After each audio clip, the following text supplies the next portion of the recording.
বাদশাহ আমার কদম মাওলানা বেলায়েতের বাদশাহ আমার গৌসা মাওলানা যত জ্বালা দাও কদম চাঁদ তোমায় ভুলবো না যত জ্বালা দাও কদম চাঁদ তোমায় ভুলবো না বেলায়েতের বাদশাহ আমার বাবা মাওলানা বেলায়েতের বাদশাহ আমার বাবা মাওলানা যত জ্বালা দাও দয়াল চাঁদ তোমায় ভুলবো না যত জ্বালা দাও দয়াল চাঁদ তোমায় ভুলবো না বেলায়েতের বাদশাহ আমার বাবা মাওলানা আরে বেলায়েতের বাদশাহ কদম আলী মাওলানা বাবা নাম ধরে বাবা ভান্ডারী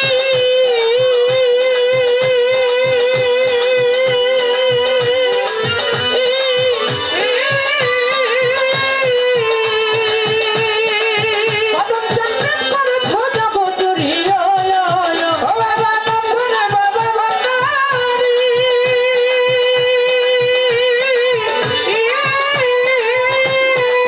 কদম জান্নাত করেছো জগতরি ও আরে আমার মন করেছো চুরি ঘরে থাকতে দিলা না ওই আমার মন করেছে চুরি ঘরে থাকতে দিলা না আমার মন করেছো চুরি ঘরে থাকতে দিলা ও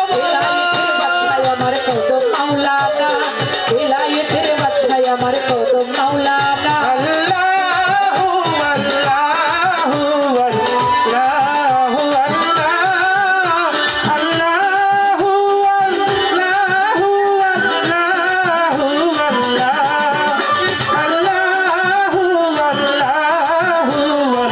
আল্লাহু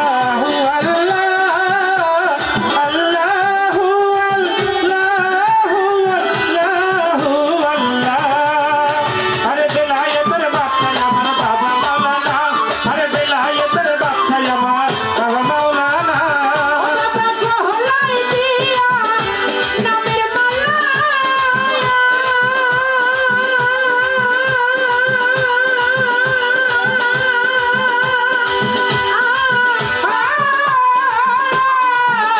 চার পালাই দিল হাতে গুণ জ্বালায় ও বাবা গহলাই দিয়া নামের মালা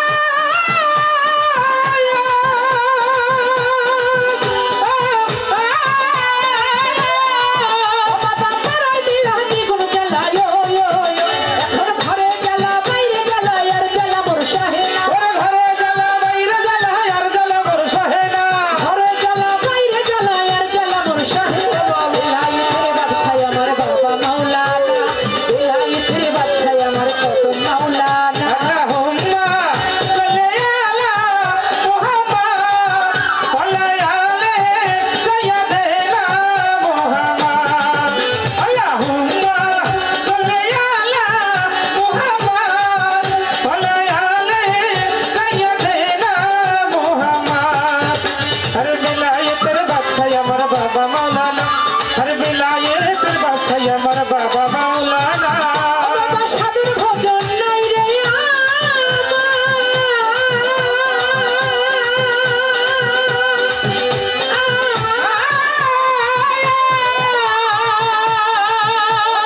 একমাত্র ভরসা তোমার ও বাবা সাধন ভজন নাই রে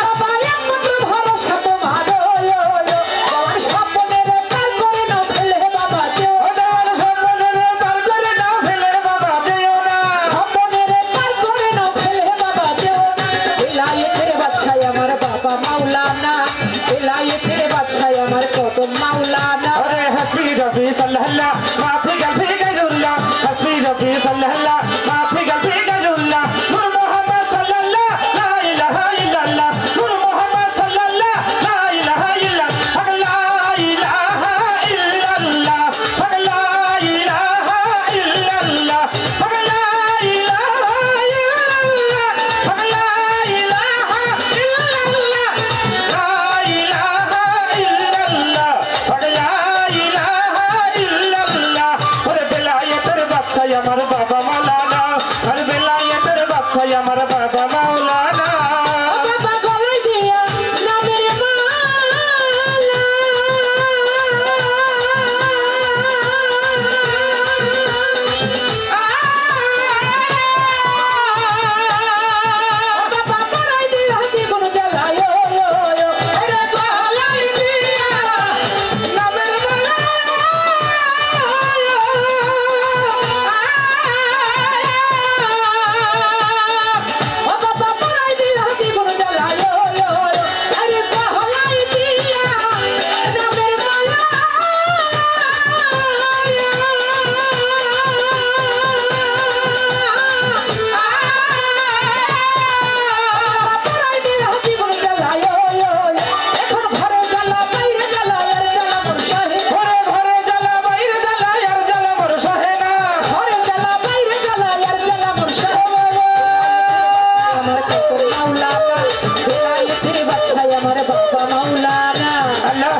জানে মাওলানা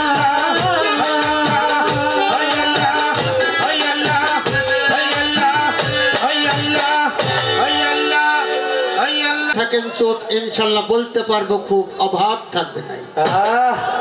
আমার যাহা প্রশ্ন ছিল অতি উত্তম রূপে নিখুঁত এবং নৈপুণ্যতার সাথে জবাব দিয়ে আমাকে বেশ অনেকগুলি প্রশ্ন করেছেন। তন্মধ্যে একটা কথা বলেছেন, আগে যদি জানতাম মা করার পরে আমাকে প্রতিপক্ষ বলবে শিশুকালে লবণ খাওয়া মারতাম।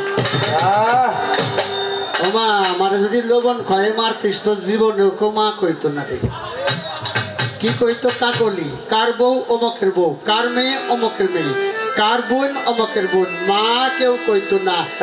লবণ খাইসনি তাই মা ডাক শুনছিস, খাওয়াইলে শুনতো না। এ মা কইছি বলে ফুলিয়ে পড়িয়েছে একেবারে। এই বাদাস না, কিন্তু তুমি আমাকে বলেছিলে বিপক্ষ না, বলছিল না? বিপক্ষের শিল্পী যিনি তার সালাম দিলাম আমি। এটা যা কইবা কইবা জীবনে আর কারো কাছে যেন কইও না। কেন?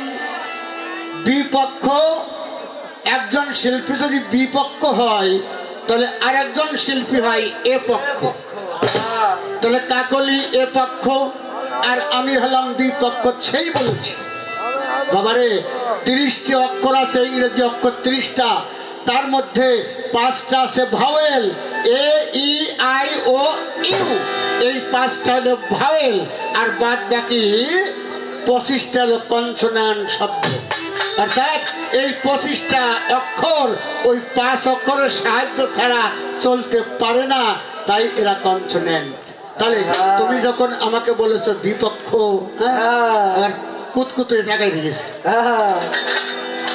তুমি আমার বিপক্ষ কও, তাহলে আমি যদি বিপক্ষ হই তুমি এ পক্ষ, তাহলে তোমার সাহায্য ছাড়া আমি গান গাইতে পারছি না, এই জন্য তুমি আমাকে বিপক্ষ বলেছ। জীবনে বলবা না।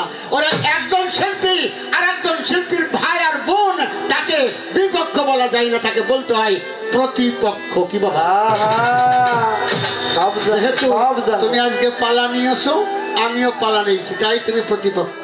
আর মূলে পালা বাদ দিলে তুমি আমার মা, আমি তোমার ছেলে। তাও সেই ছেলে না, আমি কিন্তু বাবা। আমি তোমার বাবা, তুমি আমার মেয়ে। তোমার বাবা ডাক শোনানোর জন্য আমি তোমাকে ছোটবেলায় কইছি বাবা কই, আমার মা কই রে, আমার আম্মু কই রে। তাই ডাক শুনে শুনে তুমিও কোয়া শুরু করেছো আব্বু আব্বু। তাই আমি তোমার বাবা হয়েও তোমাকে মা কইছি। আয় আজকে আসতে বাবা, জীবনের মধ্যে আধ্যাত্মিকতা একটু কম, তাই না বাবা? জীবনের মধ্যে আধ্যাত্মিকতা একটু কম, এই জন্য 2-1 জনে বলছে যে আপনারা পালাবাদ দিয়ে অন্য গান গান। খবরদার খবরদার, এই কথা যা কইছেন কইছেন, আজ যেন কইেন না। রাত 3টা 3:30 পর্যন্ত পালা চলবে, বাদ বাকি সময় চলবে ভাব দিচ্ছে। কি কন? আপনাকে কথা শুনে আমার গান বন্ধ করতে হবে, এত সহজ না। এই ধর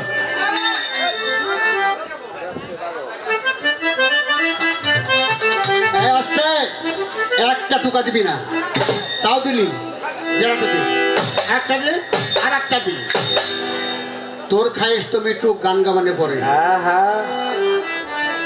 এই জায়গার থেকে 2 জন লোক বলছে যে অন্য গান গান, পালা গান বাদ দেন আসতে।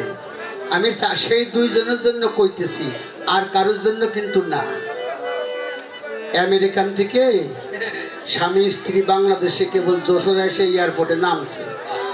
নামে যখন ভিতরে গেছে, এই যশোরের একজন শিক্ষিত লোক মধু বিক্রি করে বেড়াচ্ছে। মধু, আপনারা ডন্ট মাইন্ড, কিছু মনে করেন না। তো মধুওয়ালা কয় চাই মধু, চাকের মধু, ভালো মধু, অরিজিনাল মধু। তখন এই আমেরিকান ওই লোক কয় হোয়াট ইজ দিস, এর বাংলা অর্থ ইহা কি? তখন এই মধুওয়ালা কয় দিস ইজ হানি। হানি মানে মধু। হানি সুইট কই yes honey is very sweet, আহা মানে মধু খুব মিষ্টি। আচ্ছা তখন এই আমেরিকান ওই লোক কইতে please something honey my hand, আমার হাতে একটু মধু দাও। তো হাতে দিয়েছে তো চাইকে খাচ্ছে আর কই very fine fine fine very good. তাহলে বউ চিন্তা করে কি রে আমার স্বামী একলাই খাচ্ছে আমার তো দিচ্ছে না, তাই ঠোঁট দিয়ে বাইরে পড়ছে, স্ত্রী যায় এবার ঠোঁট চাইকে খাচ্ছে। কারণ বিদেশিরা ওই আর একজনের দেখা হলে বুকি জড়িয়ে ধরে চুমো খাওয়া করে খায়, তাই না? আহা কিন্তু বর্তমান চুমো খাওয়াকে উঠে গেছে, কি কেন? করোনা রোগ আইলো ও এই জন্য আর ওরা খায় না, যে কার করোনা কার মধ্যে ঢুকে যাবে না। আরে না না না ওই যে দুই লোক কইছিল। ওই দুই লোক রে এবার আমেরিকান ওই লোক কয় হানি is the godown, where is honey is the godown, মধুর গোডাউন কোথায়? তখন মধুওয়ালা চিন্তা করে তাহলে তোমার মধুর ব্যবসা শেষ করে দেবে রে, হাই হাই তো তারা তোর গোডাউন দেখাইনি। কয় কাম হ্যাঁ পিছনে পিছনে আসুন, নিয়ে যে আম গাছের ডালে এক মৌসাক হয়েছে, কয় যে this is honey's godown on the tree, এই গাছে মধুর গোডাউন। হ্যাঁ কয় ভেরি ফাইন ভেরি ফাইন। তাই কয় হানিস কাটিং, মানে মধু কাটবো কি করি? তখন ওই লোক একটা কাশি দিয়েছে হাতে, আর একটা গামলা ডিশ হাতে দিয়েছে। কই কেমনে উঠে, মানে উঠে কেমনে? কয় আই নো, মধুওয়ালা কয় আই নো, আমি জানি না। তখন এই পুরুষটা বইছে, আরে বিটিটার কইছে আমার কান্দের পরে পাও রাখ। পাও রাখা স্বামী উঠে দাঁড়াইছে, বউটা উঠে দাঁড়াইছে, আর কপাল সমান সমান মৌসাক। ভালো কাটার লাইন এসে গেছে, কিন্তু ওই বন্দাও দিইনি, ধুমও দিইনি, আহ মন্ত্রও পড়ে দিইনি, হাই রে কেবল পোজ দিয়েছে আর মৌমাছি এসে পিঠিটা ধরিয়েছে। ধরার সাথে সাথে কামড়ের চোটে পিঠিটায় প্রস্রাব করে দিয়েছে। তাহলে পুষ্যটাই চিন্তা করে মধু তো পুড়ে যাচ্ছে না, হাই হাই রে তাহলে ডিশ ধরে গামলা ধরে বেশ খানিক প্রস্রাব এক জায়গায় গামলার মধ্যে উঠেছে। আচ্ছা এই স্বামীটাই চিন্তা করে তাই তোর এই মধু যদি ও নাইমে আসে তো ও খাবে না, আমও খাবানে, ভাগে কম পড়বে না, আমি একটু আগে খাই। তো স্বামী ওই প্রস্রাব অর্থাৎ মধু বুঝে বকে দিয়ে কয় নো না না দিস ইজ হানি সল্ট, মানে মধু লবণাক্ত লবণ। হাই হাই রে তাহলে মধুওয়ালা কয় স্যার এ মধু পাকিনি। ওই দুই লোক এখনো পাকিনি, পাকলে আর কথা কত। কথা সত্য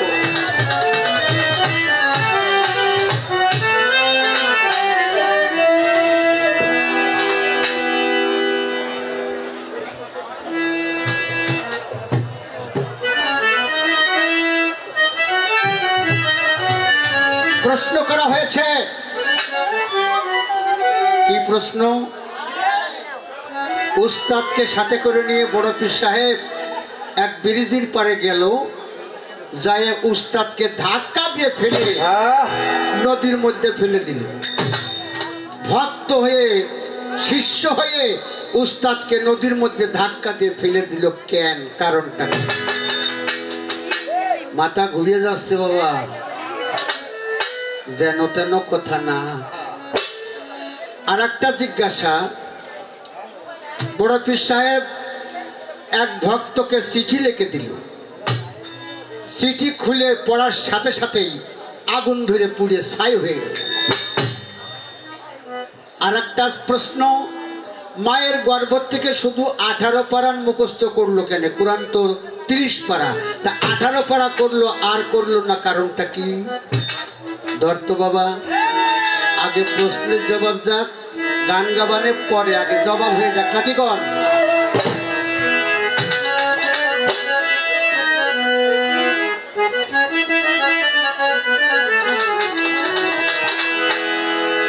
আল্লাহ জানে দয়া কইরাছে রে মাওলা, জানে দয়া কইরাছে, সকল কথা হৃদয়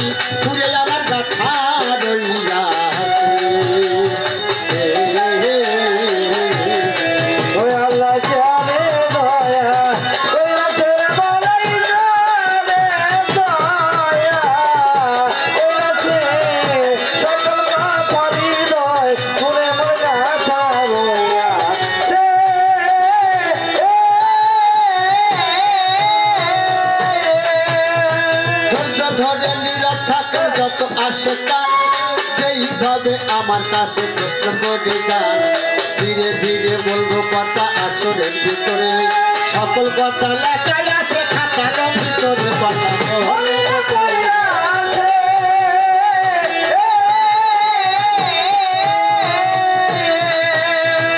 এইভাবে জিজ্ঞাসা করে আসরের ভিতরে ভুলি নাই কথা আমার মনে পড়ে বরফির আগে দিনে রাস্তা দিয়া যায় উস্তাদের সাথে আসে জিজ্ঞাসে আমায় ব্রিজের বলে যখন বরফির যায় ধাক্কা দিয়া উস্তাদকে নদীতে ফেলায় কথা ভালো রে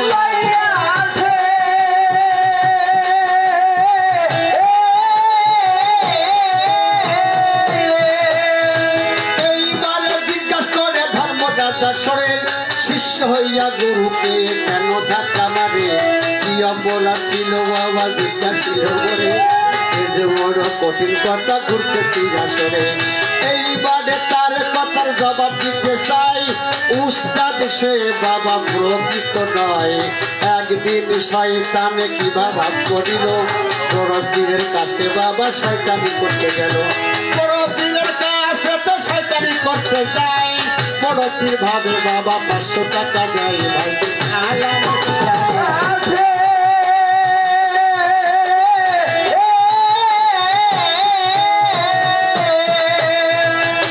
তাল ঠিক রাখো ছোট বাজায় দরদিরা আমার শয়তান চিন্তা করলো সব জায়গায় তো শয়তানি করি দেখে একটু বড় পীর সাহেবের কাছে শয়তানি করা যায় কিনা তখন ওই বড় পীর সাহেব ওনার উস্তাদের চেহারা নিয়ে শয়তানটা পীরের কাছে গেল মুসাফির রূপ ধারণ করে পীরের কাছে গেল মুসাফির রূপ ধারণ করে যখন পীর সাহেবকে বলে বড় পীর চলো আমরা দুজনে একসাথে যাই তো রাস্তা দিয়ে যাইতেছে ব্রিজের পারে উঠছে বিভিন্ন ধরনের কথা কয় কিন্তু বড় পীর সাহেবের কথাগুলো ভালো লাগে না তখন বড় পীর সাহেব 2 চোখ বুঝে দেখে যে আমার অরিজিনাল উস্তাদ না এই শয়তান মুসাফির রূপ ধারণ করে আমারে বিপদে নেওয়ার চেষ্টা করছে এইভাবে যখন মনে করে উঠিল যখন তারা ব্রিজের উপরে যখন এই উঠিল পিছন দিকে ধাক্কা মারে অমনি ফেলে দিল কথা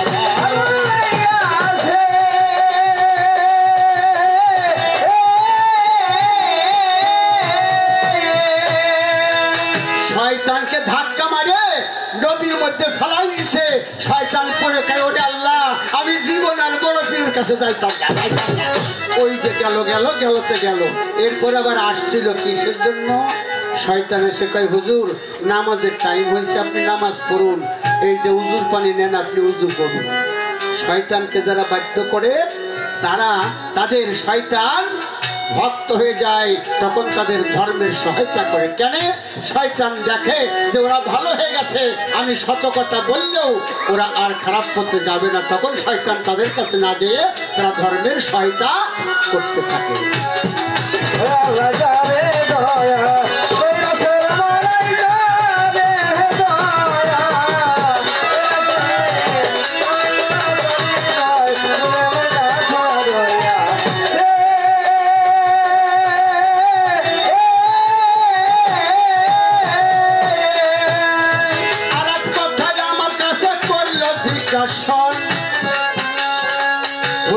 ভুলি নাই কথা পড়িল এখন একজন ভক্ত যখন চিঠি পড়ে আগুন ধরে পুড়িয়ে ছাই হইল বাবা এ বাবা সংসারে কেন সে পুড়িয়ে ছাই হয়ে গেল বাবারে বড় পীর সাহেব একদিন দরবারে বসে আছেন ভক্তদেরকে নিয়ে তখন একটু ছায়া দেখে মাঠের ভিতর দিয়া বাগে চড়ে এক বুজুর্গ আসতেছে বড় পীর সাহেবের বাড়ির দিকে বাগে চড়ে তখন বড় পীর সাহেব চিন্তা করে হাইরি এটা একজন ভালো বুজুর্গ ভালো অলি তখন উনি জ্ঞান চক্ষু দিয়ে ছায়া দেখে অলি না আমাকে বিপথে নেওয়ার জন্য বাঘের ছড়াতে বাঘের পৃষ্ঠে সোয়ার হয়ে আমার এখানে আসতেছে। যখন বাঘ নিয়ে দরজায় আসলো, বড় পীর সাহেবকে দেখে একটু মুস্কি হাসল। বড় পীর সাহেব একটা পত্র ভক্তদের দিয়ে ওই লোকের হাতে দিল। লোকটা নিয়ে পত্র খোলার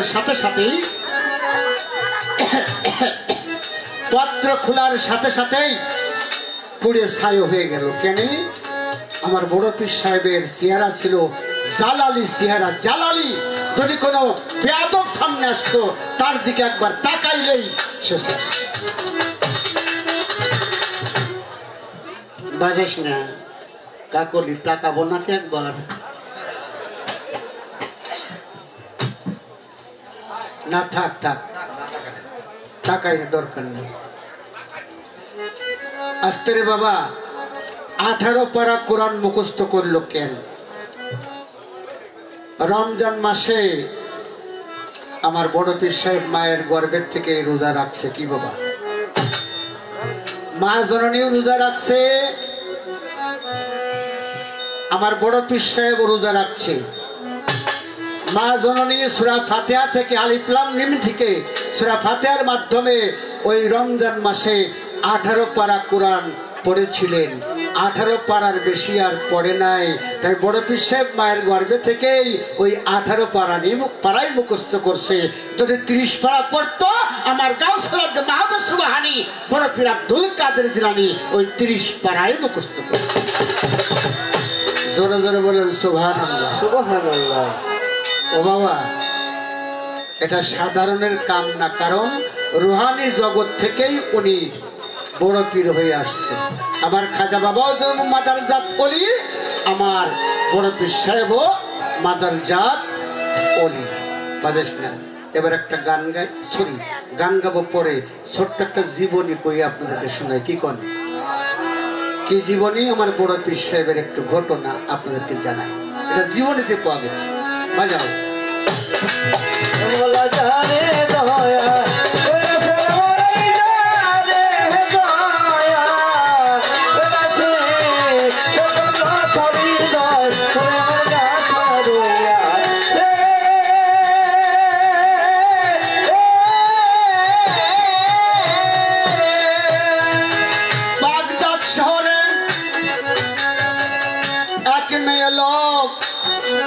পরপর 7টা সন্তান জন্ম দেয়, 7টা সন্তান মেয়ে হয়। এবারও গর্ভে একটা সন্তান দেখা যায়। স্বামী বলল, এবার যদি মেয়ে হয় তোমাকে 3 তালাক বাইন দেব, আমি তোমাকে রাখবো না। পরপর 7টা মেয়ে হয়েছে, গর্ভে আর একটাও সন্তান। স্বামী বলছে, এবার যদি তোমার মেয়ে সন্তান হয় আমি তোমাকে 3 তালাক বাইন দেবো, আমি তোমাকে রাখবো না। এই কথা শুনে মা জননী তাই মনে মনে চিন্তা করে কান্দেন সাই কথা কেমন হই যাচ্ছে।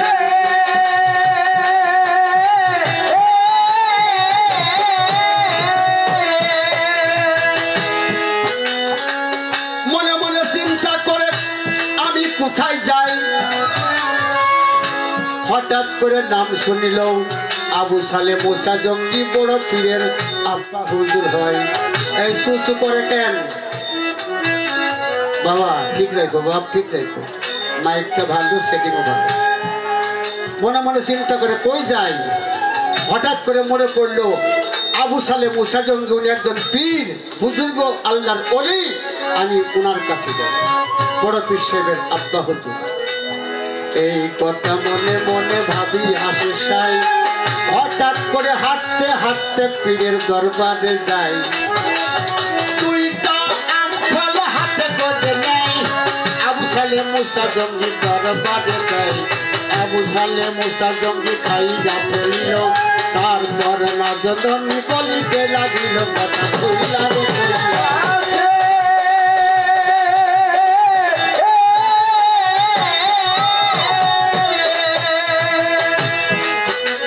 2টা আম ফল নিয়ে গেছে, 2টাই বড় পীর সাহেবের আব্বা খাইয়ে ফেলছে। এবার মা জননী কয় হুজুর আমি আপনার দরবারে আসছি, আমার পর পর 7টা মেয়ে সন্তান হয়েছে, এবারও আমার গর্ভে একটা সন্তান আছে। আমার স্বামী বলেছে এইবার যদি তোমার মেয়ে সন্তান হয় আমি তোমাকে রাখবো না, আমাকে তালাক দেবে। বাবা আপনি বলে দেন আমার গর্ভে কি সন্তান আছে, যদি মেয়ে হয় আমি আত্মহত্যা করে মারা যাব, আর ছেলে হলে আমি বেঁচে থাকবো। বড় পীর সাহেব যখন শুনিল ওই মেয়ের কাছে তখন বলিতে লাগিল, ভয় ছেলে নয় মেয়ে দুইটার একটা হবে, কি সন্তান আছে বাবা নাই সে কবে কথা কেমন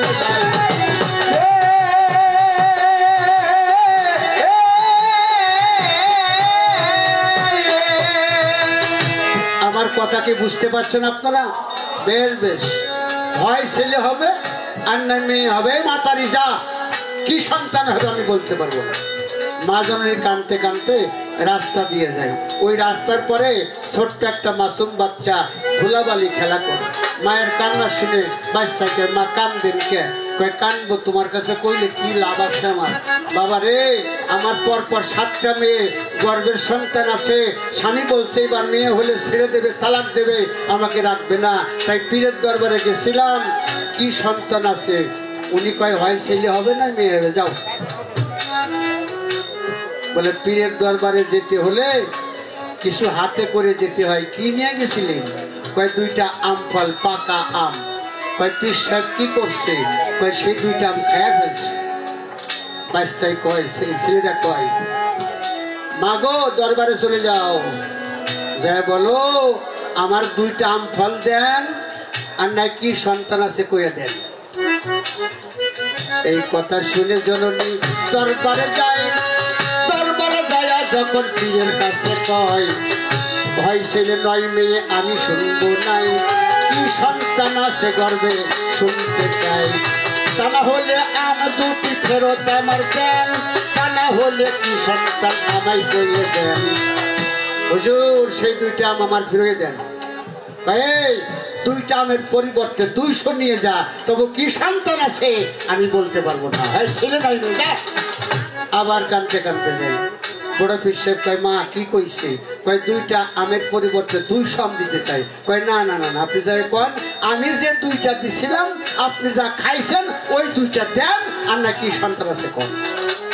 আবার যে মা জননী কয় হুজুর আমি 200 আম চাইনি, আমি যে 2টা দিছিলাম ওই 2টা ফেরত দেন, তা না হলে গর্বে কি সন্তান আছে তাই বলেন। বড় পীর সাহেবের আব্বা কয় তোরে বারবার কে পাঠাইবে? এই মাতারি, মাতারি মানে মেয়ে, এই তোরে বারবার কে পাঠায়? কয় হুজুর রাস্তার পরে ছোট একটা মাসুম বাচ্চা খেলা করছে, সেই আমারে বারবার পাঠাইতেছে। আবু সালেহ মুসা জঙ্গি ওনার বুঝতে বাকি রইল না, এ আমার একমাত্র আব্দুল কাদের ছাড়া আর কেউ না। দরবার থেকে ডাক দিয়েছে কাদের, দৌড় দিয়েছে, জোড়হাত করে দাঁড়িয়ে বলছে আব্বা আমি হাজির, কিছু বলবেন? বলার আগে ঠাই ঠাই করে 2টা চড় দিয়েছে। আর একটা দিতে যায়, হাত চেপে ধরে বলছে আব্বা আর একটা চড় দেবেন, আর একটা চড়ও দেবেন না। কেন কেন চড় দেব না? আর একটা দিই। কয় না, কয় প্রথম যখন চড় দিছিলেন এই মেয়েটার বাড়িতে 7টা মেয়ে আছে, 7টাই ছেলে হয়ে গেছে। দ্বিতীয় চড়ে গর্বে একটা মেয়ে ছিল, ওটাও ছেলে হয়ে গেছে। এবার যদি চড় দেন তাহলে বাগদাদ শহরে আর মেয়ে লোক থাকবে না, সব পুরুষ মানুষ হয়ে যাবে। আল্লাহ যা চাহে দয়া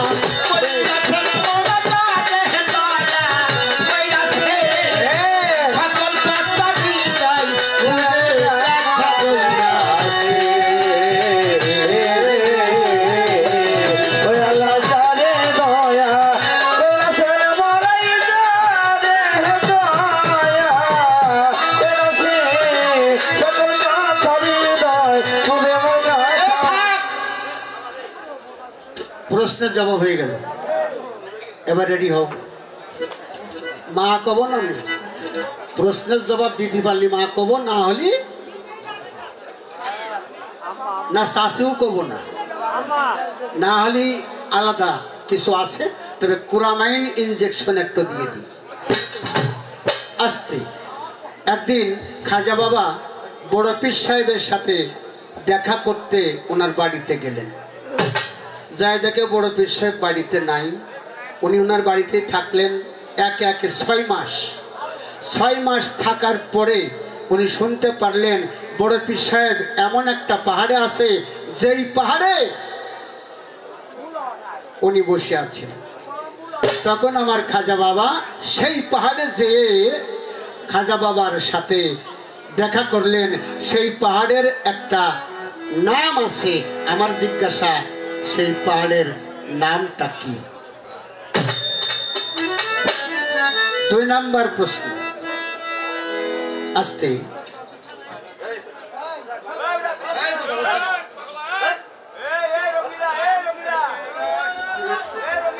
পাগল যারা হয় তাদের মাথার একটা তার ছিঁড়ে, চাষার যে কয়টা ছিঁড়ে চাল্লাই যায়। আস্তে আস্তে এইবার শোয়াটা খুব ভালো হয়েছে রে মা। তুই আর উঠিস নি, মানে ঘুমা। আমরা যখন গান শেষ করে সকলে চলে যাবানে, আমরা ডাক দেখে যাবান, তখন বাড়ি চলে আসি। বাড়িতে লেপ নিয়ে চলে আসছে। কি এই শান্তি রে, আমার লেপ একটা আমার দে, আমি শুন। গান না হয় না হবে, শুয়ে নিয়ে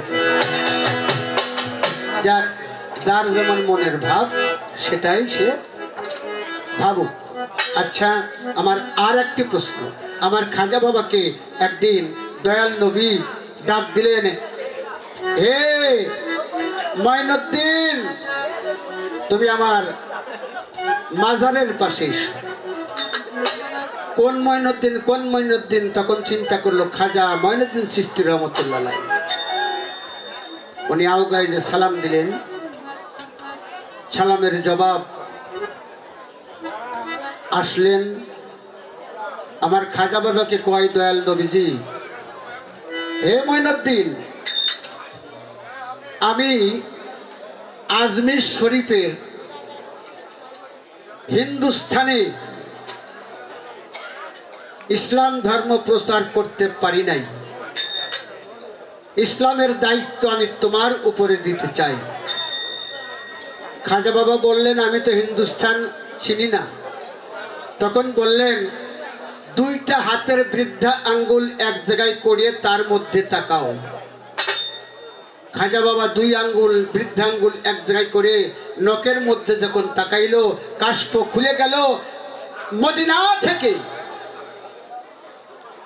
হিন্দুস্থানের সুন্দর রাস্তা হয়ে গেল, ম্যাপ এসে গেল।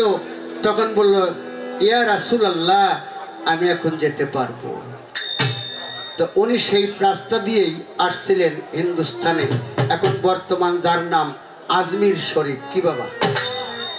এই আজমির শরীফে উনি এসে বসলেন।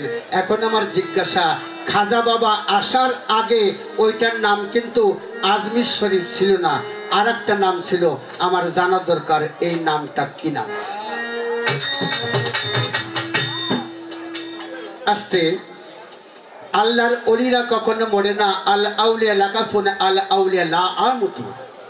আল্লাহর ওলিদের ভয় নাই, আল্লাহর ওলিরা চিন্তাযুক্ত না, তাদের কোনো সংশয় নাই, তারা মরে না।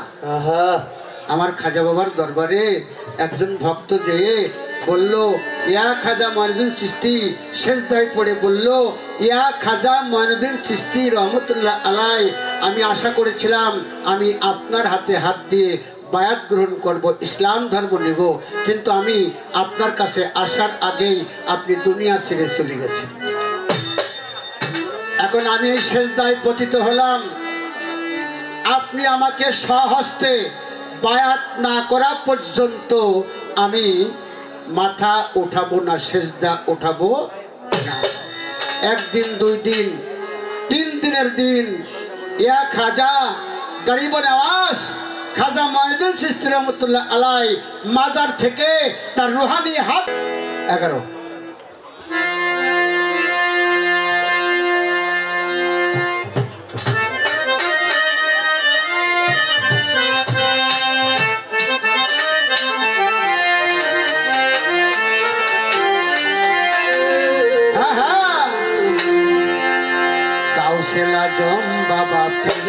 নবীর পীর আমি তোমারই দরবারে বাবা হইয়াছি হাজির গাউসের আজম বাবা পীরানের পীর আমি তোমারই দরবারে বাবা হইয়াছি হাজির গাউসের আজম বাবা পীরানের পীর আমি তোমার দরবারে বাবা হয়েছি হাজির গাউসের আজম বাবা পীরানের পীর আমি তোমার দরবারে বাবা হয়েছি হাজির তোমার নাম গাউসের আজম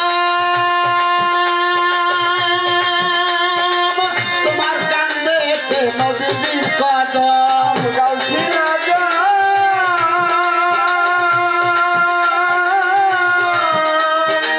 তোমারই কান্দেতে নবীর কদম আরে দমে দমে জপি হরদম হরদম করি গজিতি তোমার দরবারে বাবা হইয়াছি হাজির বাবা পীরানের পীর বাবা তোমার দরবারে বাবা হয়েছি হাজির গাউসের আজম বাবা পীরানের পীর বাবা তোমার দরবারে আমি হয়েছি হাজির দুনিয়ায় আউলিয়া দত্ত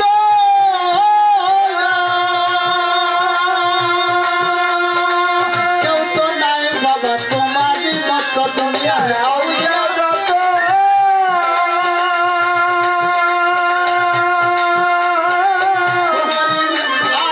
তোমারই মতো আর কেহ নাই বাবা তোমারই মতো এবার স্বপ্ন যোগে খাইলেন দুগ্ধ খাইলেন দুঃখ স্বপ্ন যোগে খাইলেন দুগ্ধ আয়েশা বিবি তোমার দরবারে বাবা হইয়াছি হাজির গাউসের আজম বাবা পীরানের পীর আমি তোমার দরবারে বাবা হইয়াছি হাজির গাউসের আজম বাবা পীরানের পীর আমি তোমার দরবারে বাবা হয়েছি হাজির গাউসের আজম বাবা পীরানের পীর আমি তোমার দরবারে বাবা হয়েছি হাজির আর তুমি হও নবীর পিয়াদা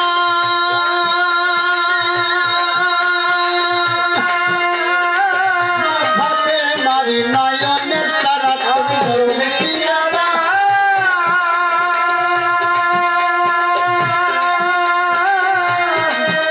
তুমি নবীর পিয়াদা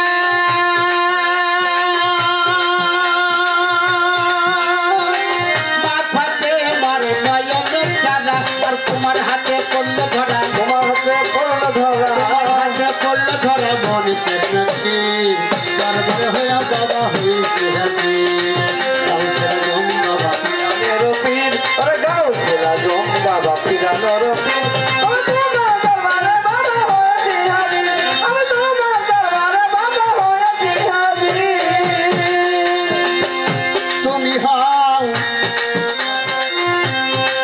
তুমি হও আশেকে রাসূল কাদরিয়া তরিকার হইলে তুমি মোর আশেকে রাসূল কাদরিয়া তরিকা তুমি আশেকে রাসূল কাদরিয়া তরিকার হইলে মোর বাবা মুনাজাত করিয়া কবুল মোনাজাত করিয়া কবুল মুনাজাত করিয়া কবুল হে দস্তগীর দরবারে হইলাম বাবা হইয়াছি হাজির গাউসের আজম বাবা পীরানের পীর ওরে গাউসের আজম বাবা পীরানের পীর বাবা তোমার দরবারে আমি হয়েছি হাজির বাবা তোমার দরবারে আজকে হয়েছি হাজির তোমার নাম হইল মহিউদ্দিন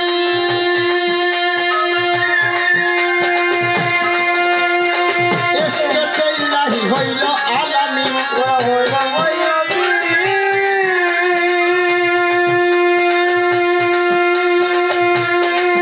বাবা ইশকে হইল আলামিন আর তব পদে রয় চিরদিন তব পদে রয় চিরদিন সুবহানের শির দরবারে হইলাম বাবা হইয়াছি হাজির গাউসের আজম বাবা পীরানের পীর গাউসের আজম বাবা পীরানের পীর বাবা তোমার দরবারে আমি হয়েছি হাজির বাবা তোমার দরবারে আমি হয়েছি হাজির তোমার এক নাম মহিউদ্দিন ইশকে ইলাহি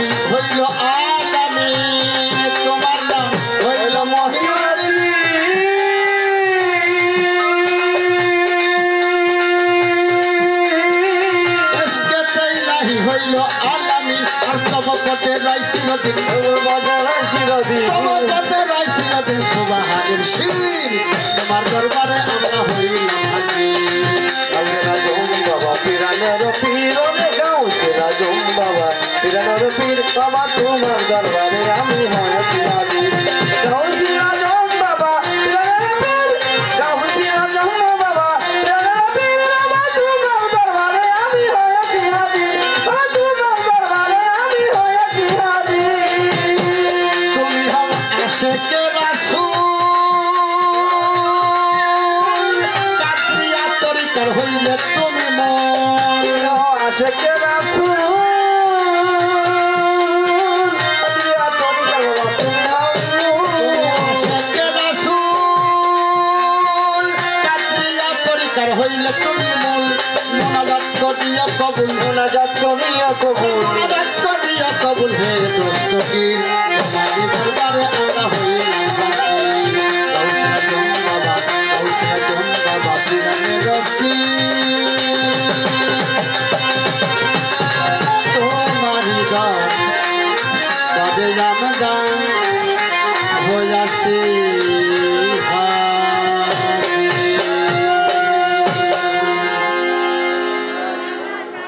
হ্যাঁ, 10টার কি বকির সম্মানিত সুধী মণ্ডলী, 10টার কি বকির 10টা অতি চমৎকার করে আমার কথার মীমাংসা করেছেন, খুব ভালো লাগছে।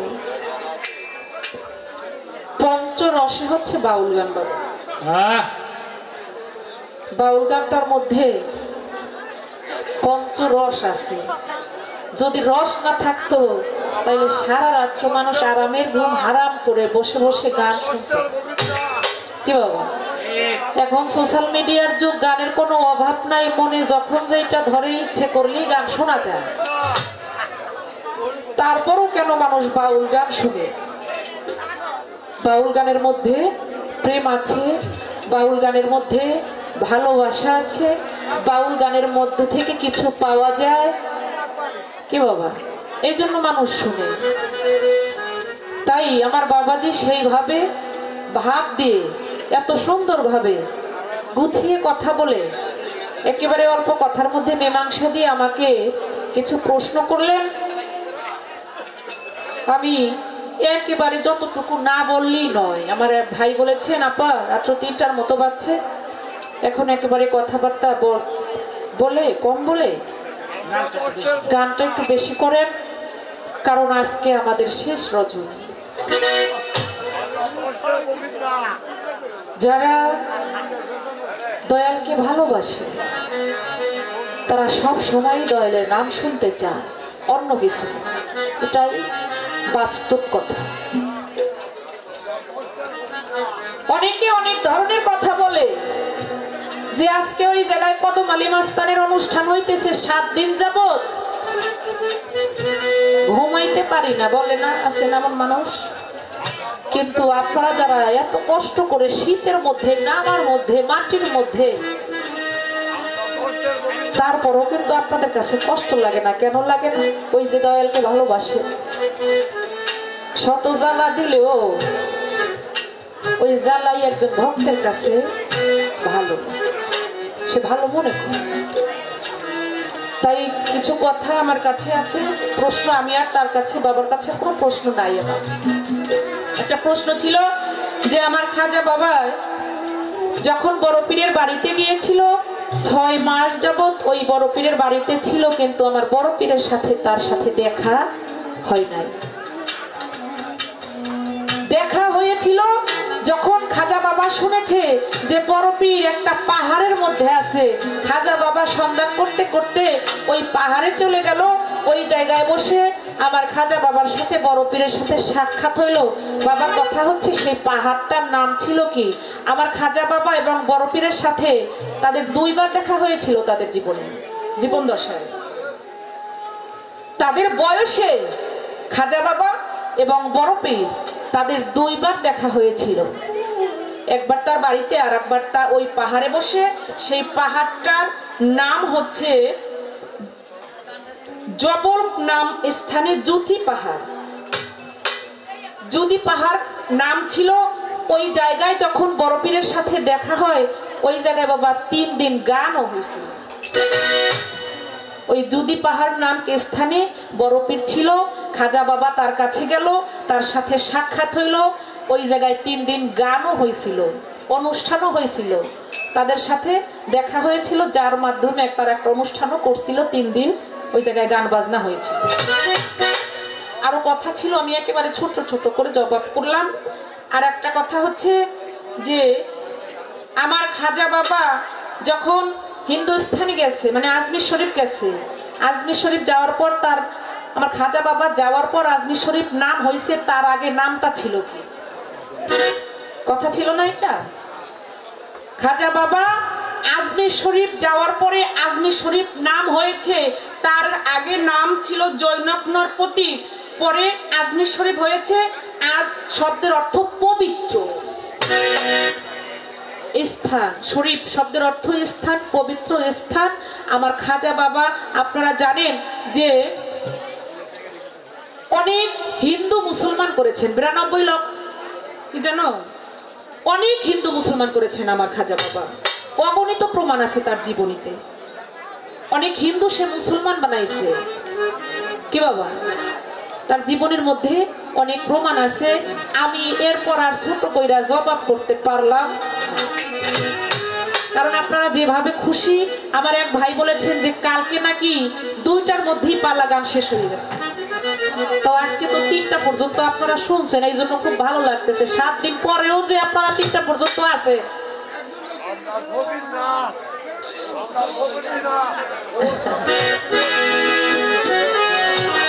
92 লক্ষ হিন্দু মুসলমান করছে আমার খাজা বাবা। খাজা বাবায় অনেক কিছু পারতো ভাই, সে না পারতো এমন কোনো কাজ নাই। এবার একটা গান আমি করি, বাবার কাছে কোনো প্রশ্ন আর আমার নাই। এবার একটা বিচ্ছেদ গান আমি করব। প্রেম করছেন কে? একটু হাত জাগান, কারা কারা প্রেম করছেন? সবাই প্রেম করছেন আপনারা। প্রেম সারা দুনিয়ায় মানুষ নাই, আমার আল্লাহ প্রেম করছে। কি বাবা, তবে এক এক জনের প্রেম এক এক রকমের। কেউ খাজুর তলার বন্ধুর সাথে প্রেম করে, কেউ মায়ের সাথে প্রেম করে, কেউ বাবার সাথে প্রেম করে, কেউ ভাইয়ের সাথে প্রেম করে, আবার আমার কদম চাঁদের সাথে প্রেম। প্রেম যে করছে জ্বালায় সে পড়ছে, জ্বালায় জ্বালায় অন্তর কালা। কি বাবা, ওই ঔষধ শুধু কদম চাঁদ, আর কেউ নয়। সেখান থেকে এই গানটা আমার থাকবে। কি বাবা, দুঃখের মধ্যে যদি সুখ না মিলত তাহলে এত কষ্ট করেন আপনারা? কষ্টের মধ্যেই সুখ মিলে, এই কষ্টের মাঝেও যদি আমি আমার কদম চাঁদে পাই, সেখানেই সার্থকতা।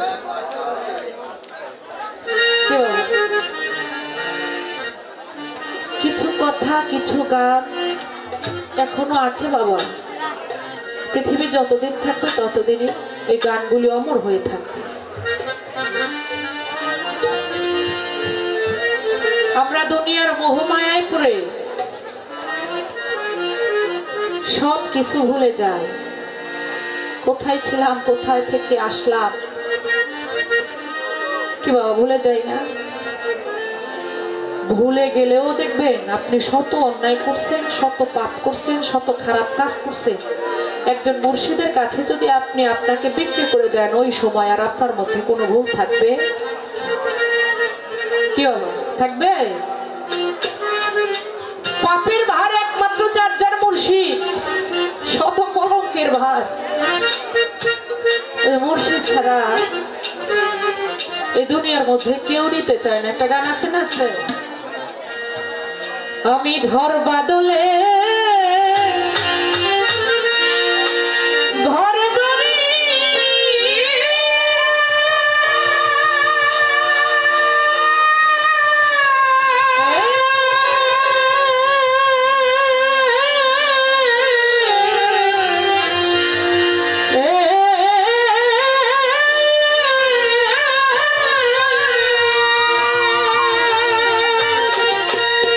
আছে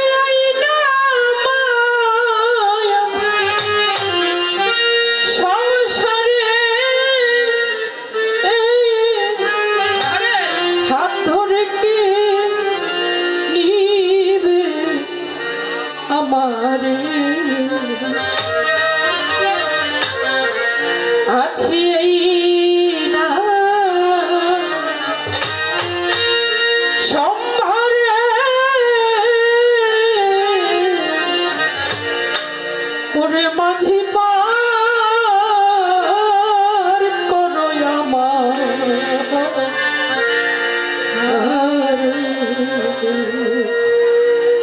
অকুল রিয়ার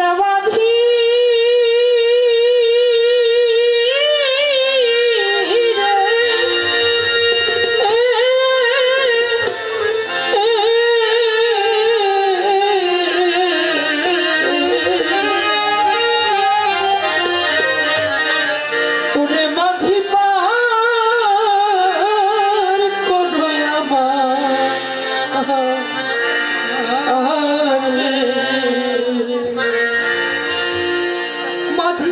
পার করার মতো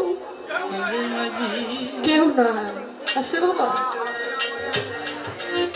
মাঝিকে আমরা কয়জনে খুঁজি, মাঝির কাছে যাই নিজে পরিষ্কার হওয়ার জন্য, কিন্তু অপবিত্রই থেকে যায়। হইলাম কই, হইতে পারছি ও বাবা। মাঝির কাছে যাই পবিত্র হওয়ার জন্য, মুখে নাম নেই মাঝির, কাম করি না, দুঃখই আমার জন্য ভালো। তাই সেই বিজয় সরকারের লেখা গান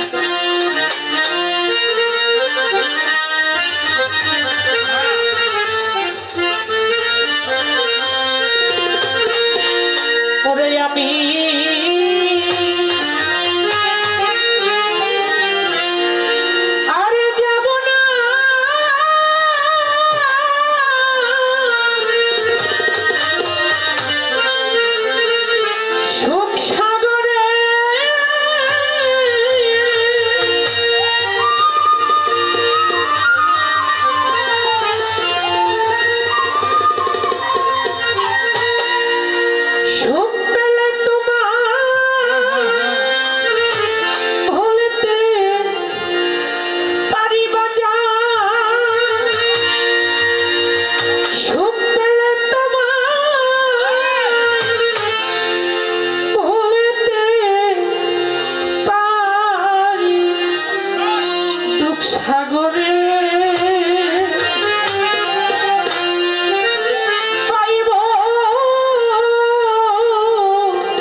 আমি তো সাগরে পাইব তোরি,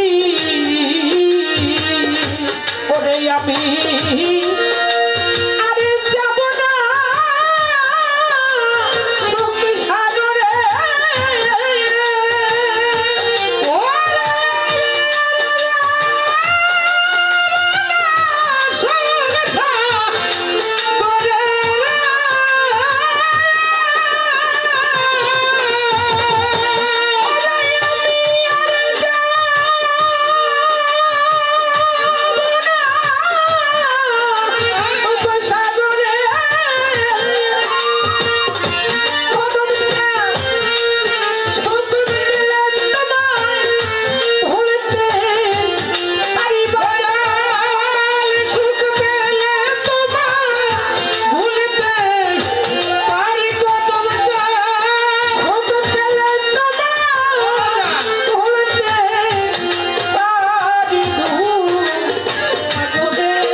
জীবনে সুখ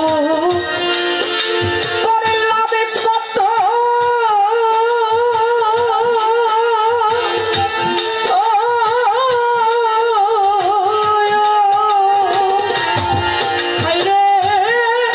সুখ হইল না আমার মনের মতো রে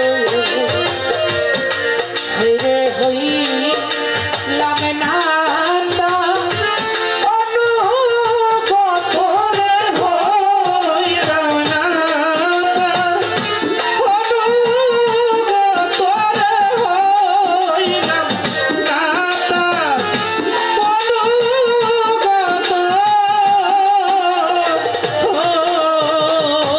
কদম চা জীবনে সুখ করে লাভে কত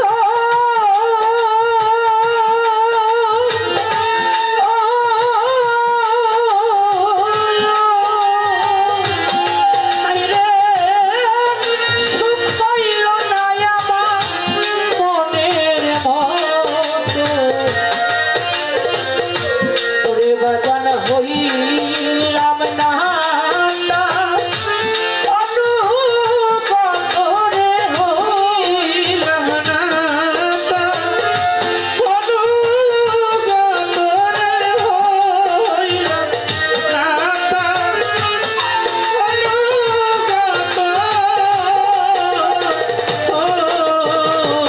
ওরে আমার এই দেহ যাইবার কালে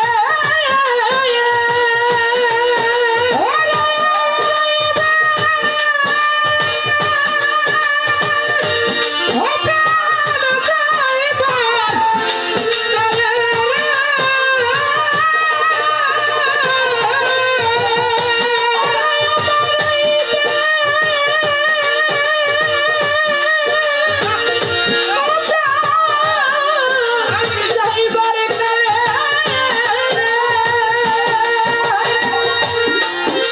ওই রূপ যেন সামনে ফেরি বাজায় কদম চাঁদের রূপ যেন সামনে ফেরি বাজায় ওই রূপ যেন আমি সামনে ফেরি সাগরে পাইব তোরি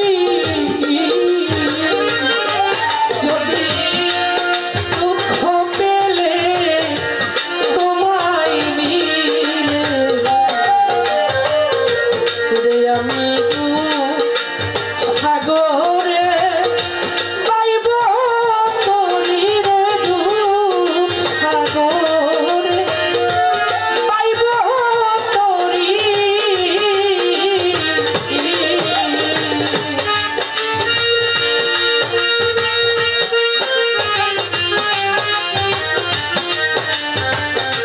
ওরে আমি সাগর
বাজান হয় না যেন আমার অন্য গতিরে হয় না যেন আমার অন্য গতি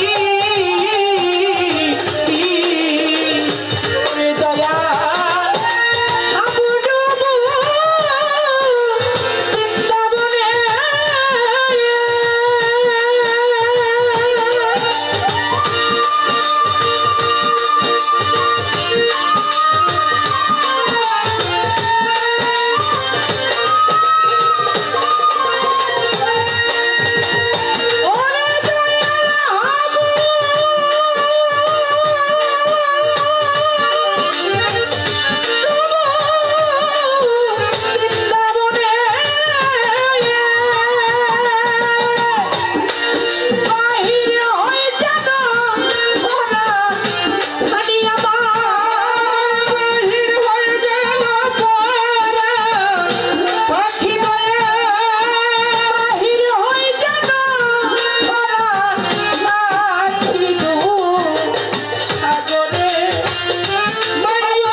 সুন্দর গানটা গাইছে, কত পুরানো দিনের গান, তাই না বাবারা? বন্ধুর প্রেমাগুনে অঙ্গ জলের জ্বালা কি দিয়া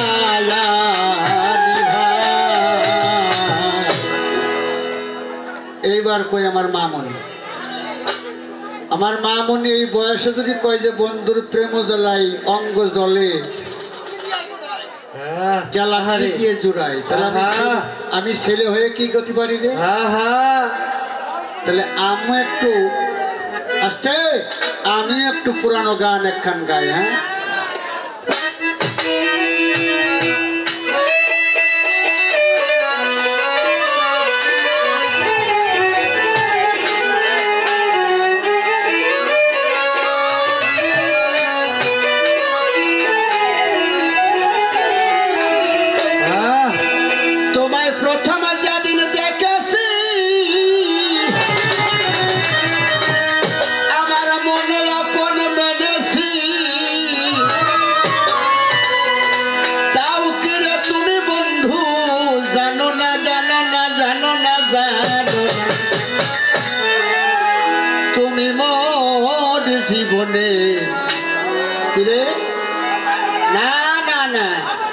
দন্তে সয়কার ধদন্তান্নই একার সাধনা।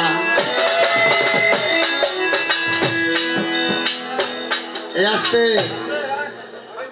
বাবা আমরা হলাম কুষ্টিয়া যশোর অঞ্চলের শিল্পী।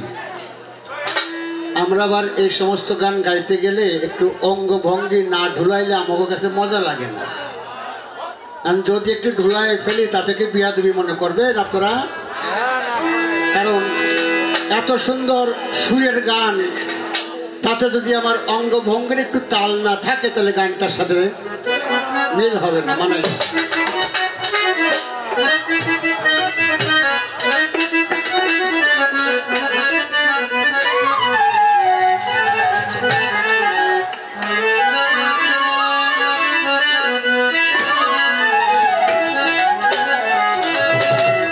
আস্তে বাবা, যে যত নাচে সে তত শরীরটা ব্যায়াম হয়, এক্সারসাইজ হয় নাকি কোন, তাতে মজা লাগে, দেহের পার্টসপত্রগুলোও ভালো থাকে। তাই তো বলছি তোমায় প্রথম যেদিন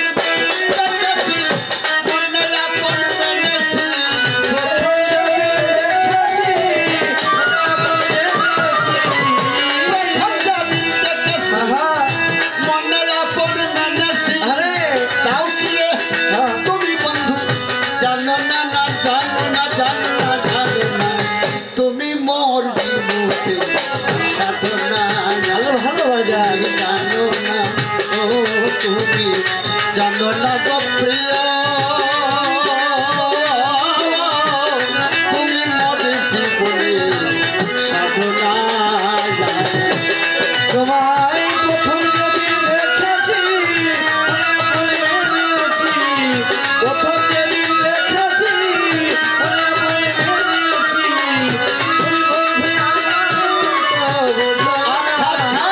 তুমি জানো না, তুমি জানো না রে প্রিয়, তুমি মোর জীবনের সাধনা, তুমি জানো না রে প্রিয়, তুমি মোর জীবনের সাধনা। তাই বসন্ত আসে আর ফাল্গুন দল পূর্ণিমায় মৃদু অমন্দা হাওয়ায় ফুল বলে ফুল করে কল্পনা।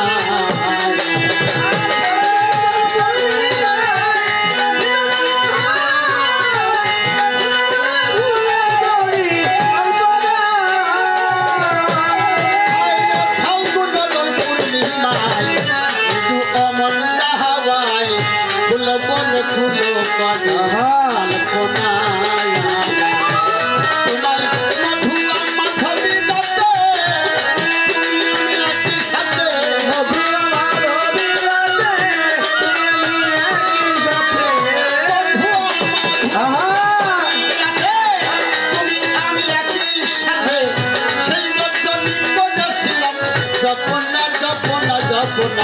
তুমি মোর জীবনে সাধনা, সাধনা জানো না রে প্রিয়,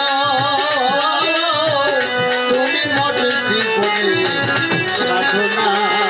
তোমায় প্রথম যেদিন দেখেছি, মনে মনে মেনেছি, প্রথম যেদিন দেখেছি, মনে মনে মেনেছি, তুমি বন্ধু আমার মতো বুঝো না, তুমি জানো না, তুমি জানো না রে প্রিয়,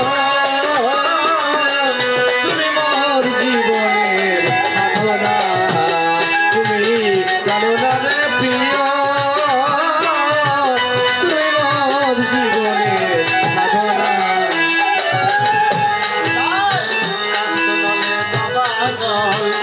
পুরে কত বন জঙ্গল, মন পুরানো আগুন বন্ধু জানো না।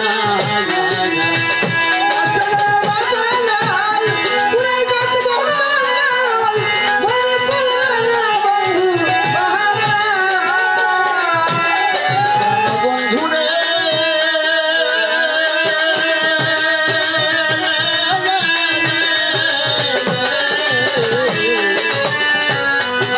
কাষ্ট যে কত বন্ধন মন পুরানো আগুন বন্ধু জানো না ওটাই বিরহীনা বিনি কমলে বিনা কষ্টে আগুন চলে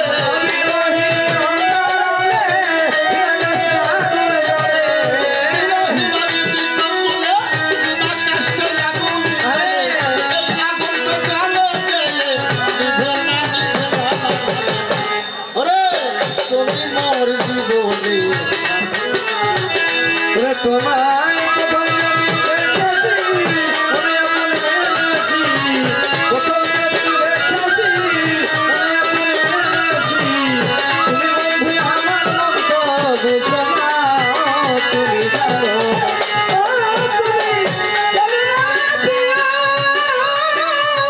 তোমার জীবনের সাধনা তুমি জানো না প্রিয়া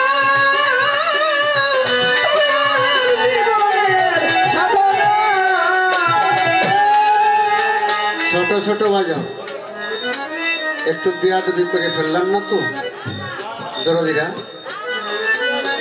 মনের কাছে ভালো লাগছে আমি তো নাচি না রে বাবা আমার কে নাচায় আমি যখন কথা কই তখন আমার জিহ্বাটা টক টক করে নড়ে জিহ্বা না নড়লে আমার কথা হয় না তাই আমার জিহ্বা নাচে আমি যখন পথ চলি আমার পাও নাচে তাই আমার পথ চলা হয় হ্যাঁ আমার দেহের মধ্যে হৃৎপিণ্ড টক টক করে ঘড়ির কাটার মতো নাচে তাই তো আমি নাচি আমি নাচি না আমার নাচা যেদিন মরে ফেলে আগুন জ্বালাইয়া দিলে এই আগুন তো জলে গেলে না তুমি যেদিন ছেড়ে দেবে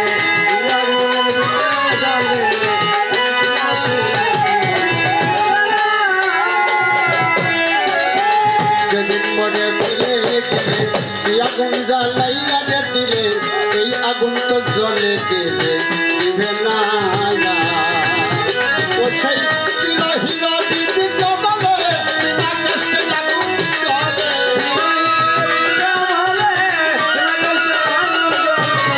বিরহীনা বিনি কমলে বিনা কষ্টে আগুন জ্বলে এই আগুন তো জ্বলে গেলে নিভে না না না না না না রে তুমি মোর জীবনে সাধনা সাধনা জানো না জানো তারে প্রিয় তুমি মোর জীবনে সাধনা তুমি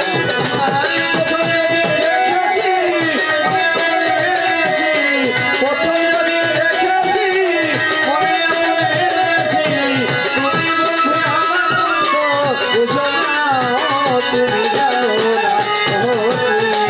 জানো না রে প্রিয় তুমি মোর জীবনের সাধনা তুমি জানো না রে প্রিয় তুমি মোর জীবনের সাধনা তাই জনমে জনমে দ্বিতীয় কৃষ্ণ জীবনে কত জায়গায় গেলাম তোমার পাইলাম না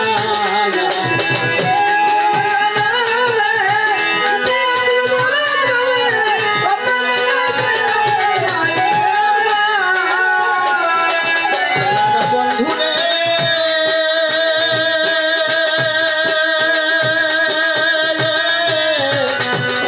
বন্ধু আমার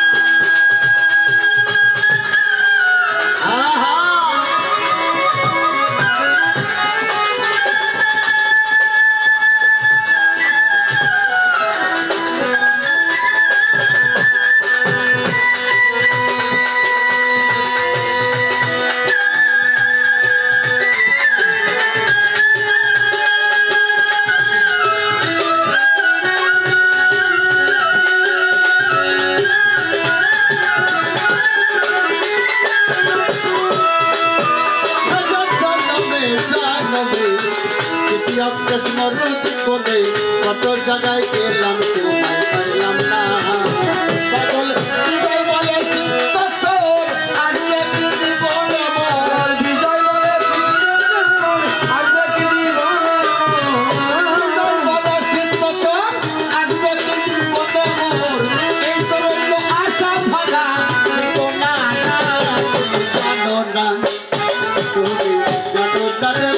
প্রিয় তুমি মোর জীবনে সাধনা জানো না তুমি জানো না রে প্রিয় তুমি মোর জীবনের সাধনা তোমায় প্রথম যেদিন দেখেছি মনে আপনে এনেছি প্রথম যেদিন দেখেছি মনে আপনে এনেছি তুমি বন্ধু আমার মতো বুঝো না তুমি